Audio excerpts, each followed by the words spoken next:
Coming up on this week's episode of the EV Resource Podcast, it's going to be a two-part episode. Part 1 will explore claims about Karma pushing fake prototypes, take a look at a recent video with Palatov Motorsport's D2 EV, a deep dive with a review of the Chevy Bolt EV.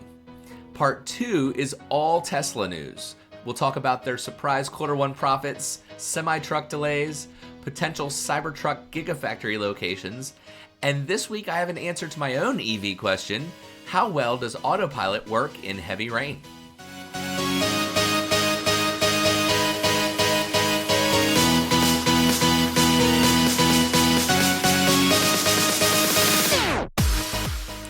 Hello and welcome to the EV Resource Podcast. I'm Zach Hurst, and each week I bring you the latest EV news, information, and answer your questions about electric vehicles.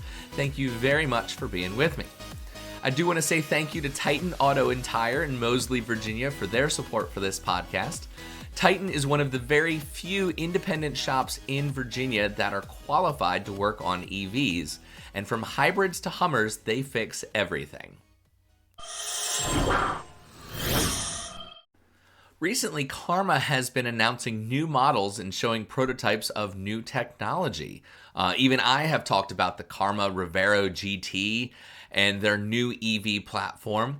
Well, it seems like a source has recently spoken to Jalopnik from the inside at Karma, who is saying that the new models have specs that are made up and that there are prototypes, but the prototypes are movie props, and that the company itself is soon to undergo massive layoffs.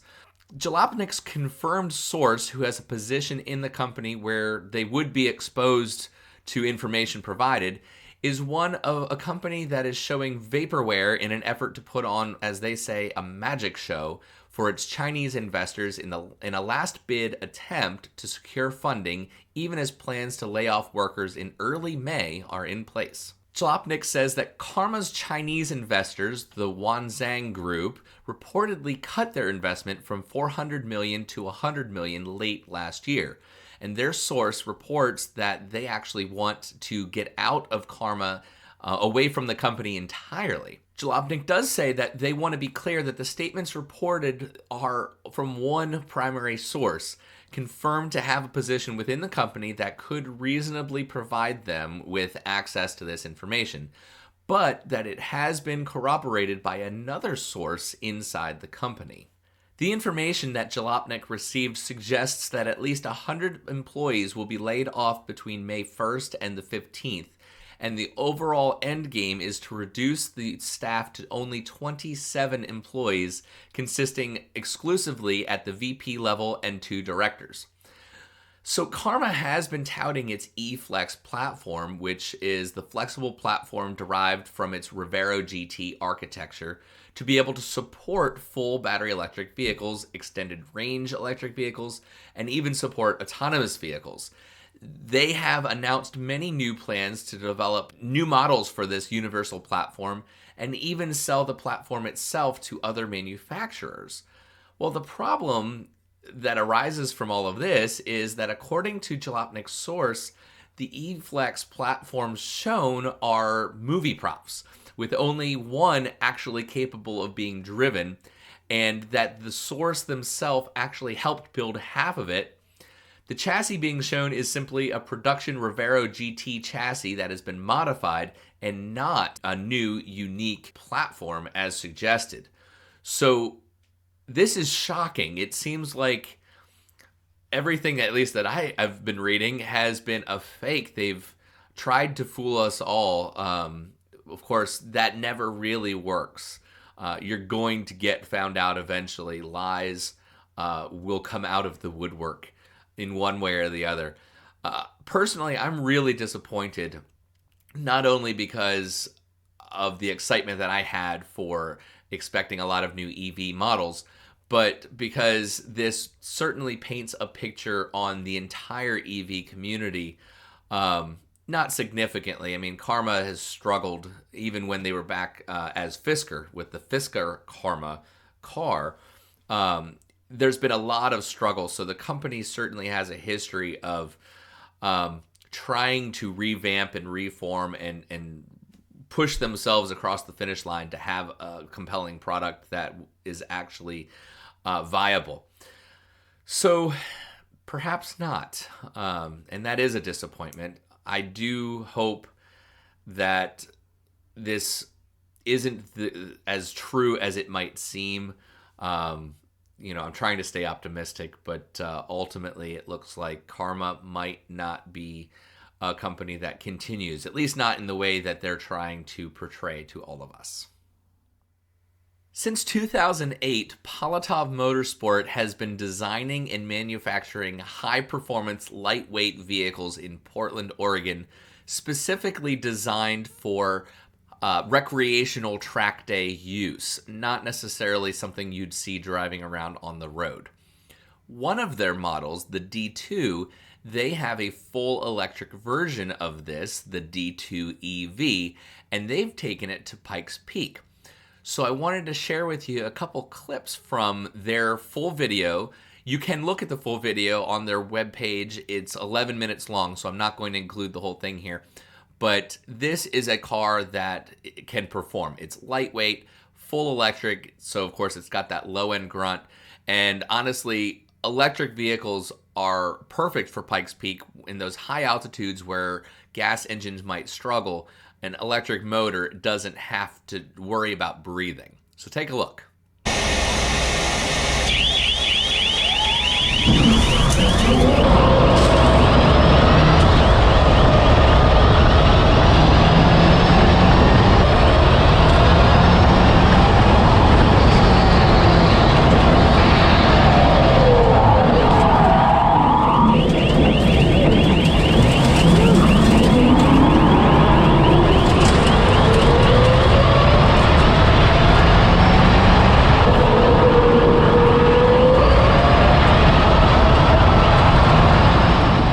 As you can see, and of course, if you're familiar with Pikes Peak, that is a very, very challenging course.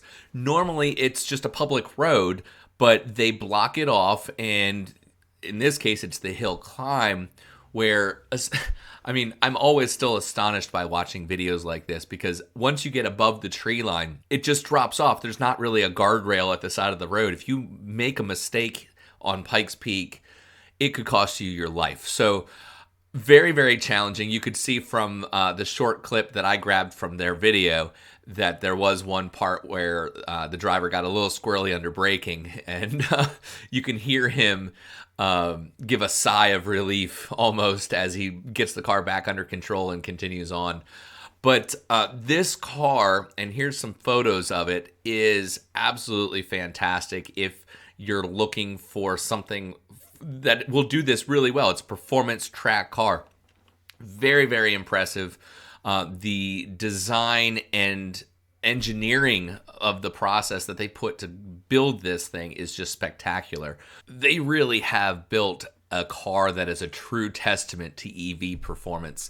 The motors that they have are from Cascadia Motion. They're producing combined total of 1,350 horsepower and over 5,000 pound-feet of torque to the axles.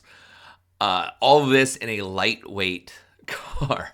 I laugh because it's just insane, and I love it. They also have a video out there on YouTube of a acceleration test uphill, and I'm going to play it for you as well because it is spectacular. Obviously, getting the power to the ground is a bit of a challenge. You can see that they have a lot of tire smoke at the beginning of this test. But really, I am very excited to keep following this company, Palatov Motorsport. You can check them out on social media. Check them out on YouTube, Facebook. It is definitely a company that is doing some very exciting things in this space.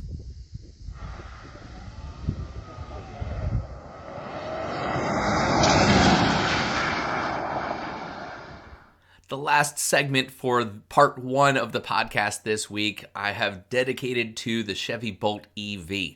I recently had the opportunity to spend some time with a Bolt EV here locally, and so I put together a full comprehensive review of what I thought of the car as well as its specs and I got a chance to put in some performance runs as well to get some real world numbers on 0 to 60 and quarter mile times. The full review is actually published in the May edition of the EV Resource magazine, so if you're interested, hop on over to the webpage and you can subscribe to that. Doing a review of the Chevy Bolt is actually something that I've been wanting to do for a while, so I'm really excited that I had the opportunity to take some time with the car this week and really hash out what I liked and what I didn't like and a general overview of information about the car.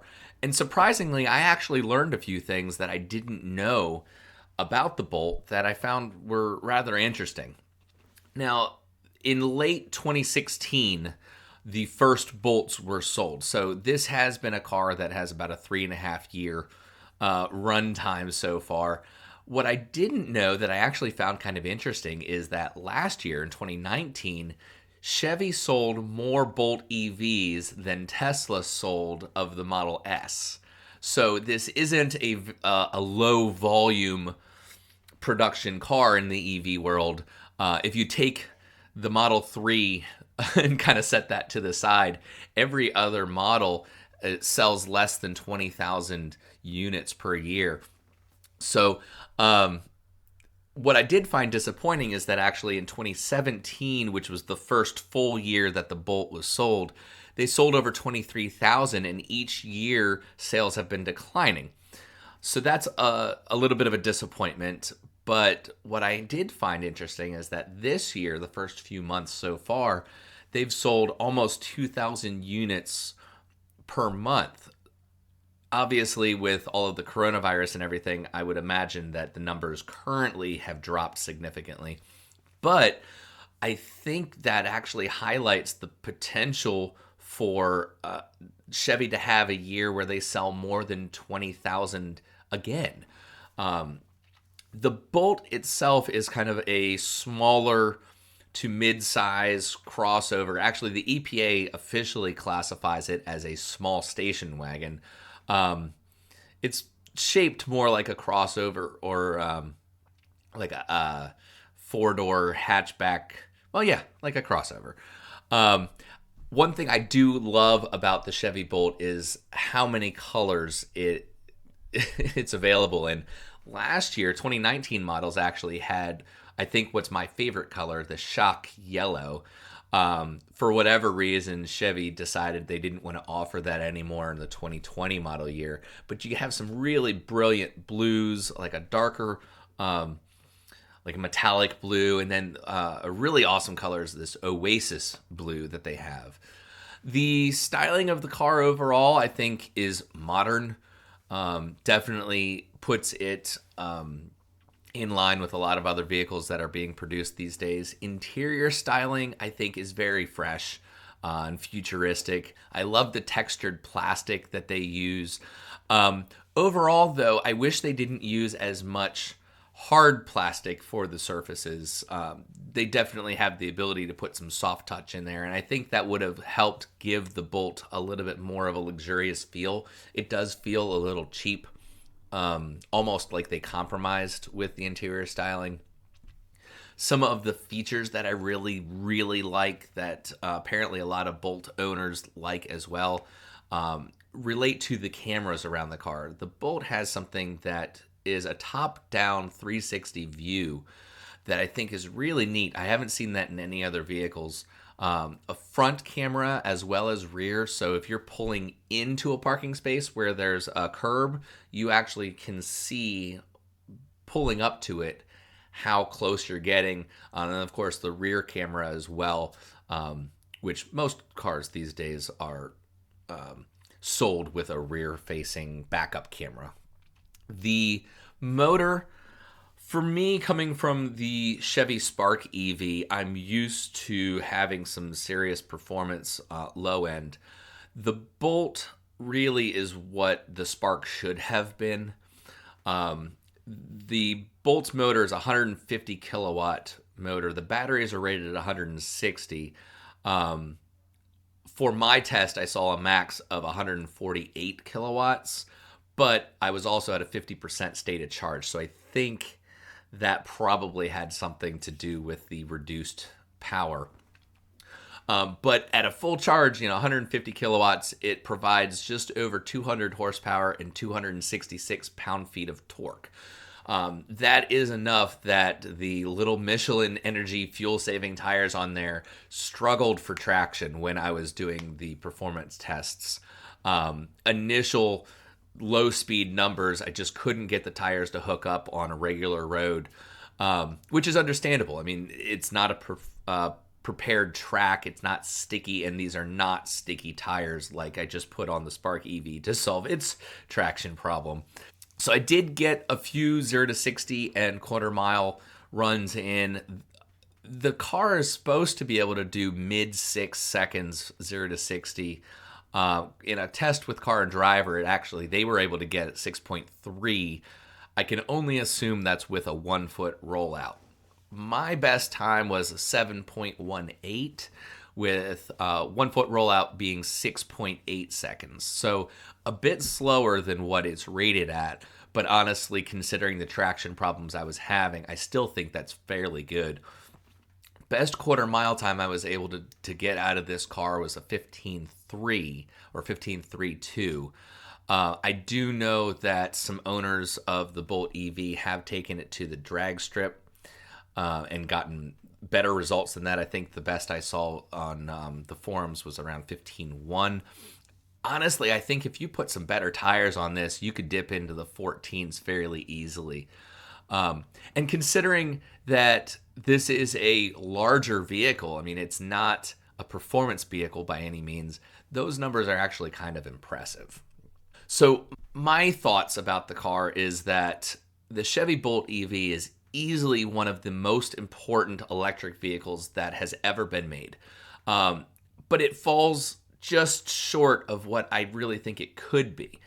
I love the regenerative braking. I love the ability to have one pedal driving where it will come to a full stop if you have it in its L mode, which is the heavier regeneration.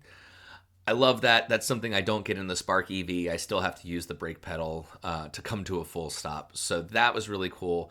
I do like the styling exterior as well as interior. But like I said, I think that the use of hard plastics was a miss on Chevy's point. The seats, that is a big source of complaint in the Bolt EV community. I found in my previous test drives that I didn't notice the seats. They didn't bother me. In the Spark EV, the seats are very hard, so perhaps I was just used to that. However, this past week when I sat back in it, I specifically focused on how I felt when I was sitting in the Bolt. And yeah, the seats are too hard. And I have never taken a long road trip in the Bolt EV, but I definitely could see that after a few hours, you could be really sore. On the highway, love the passing power. There's definitely no need for any more oomph to get around a car that might be going a little bit slower than you want to go. But I did have a big complaint, actually, as I was driving on the highway. I like to have the windows down.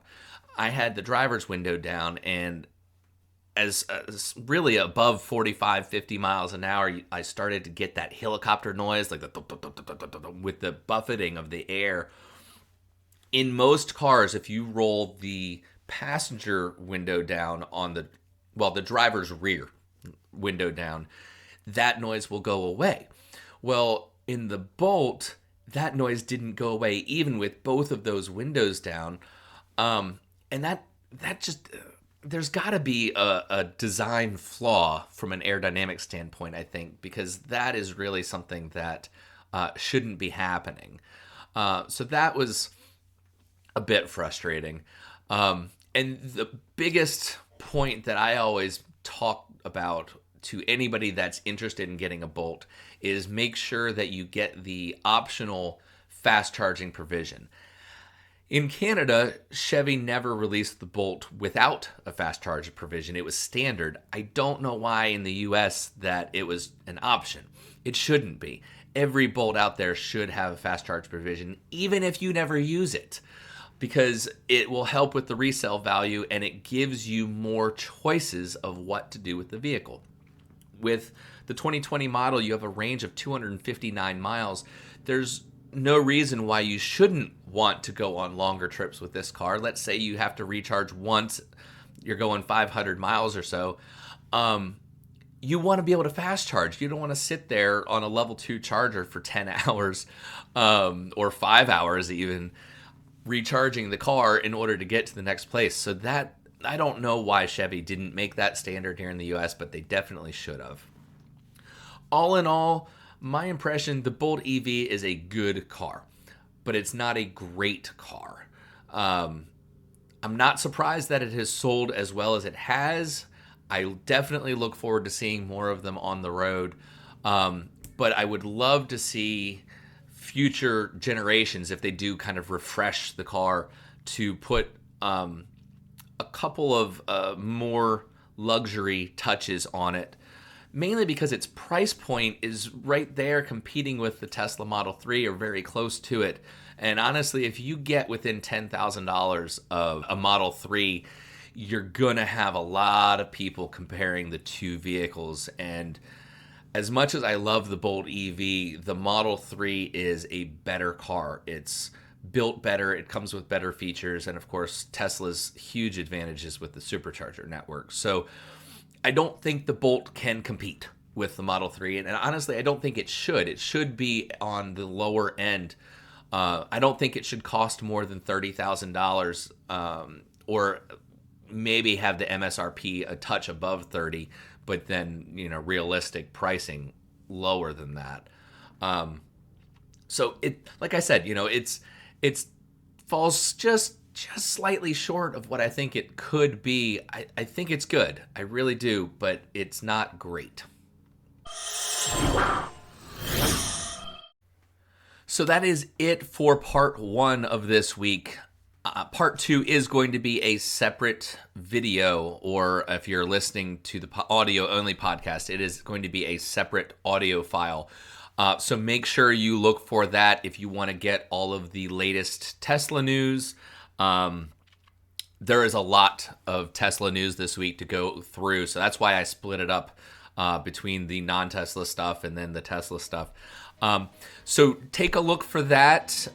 If you haven't already, go ahead and subscribe to the YouTube channel as well as on your favorite podcast app. Subscribing just means that you're going to get updated to any new release automatically. You don't have to go hunt for the EV Resource podcast, so that'll make it super easy. But if you're not interested in all the Tesla stuff and this is all you wanted to see for this week, then I thank you very, very much for being with me. Thank you for watching. Thank you for listening. If you can give a review or comment or like, that'll just help more and more people find this podcast and get great information out to more people who are curious about EVs and wanting to learn as much as they can. If you are interested in the Tesla stuff, then I'll see you real soon for all of that. But if not, then I'll see the rest of you next week. Thanks so much.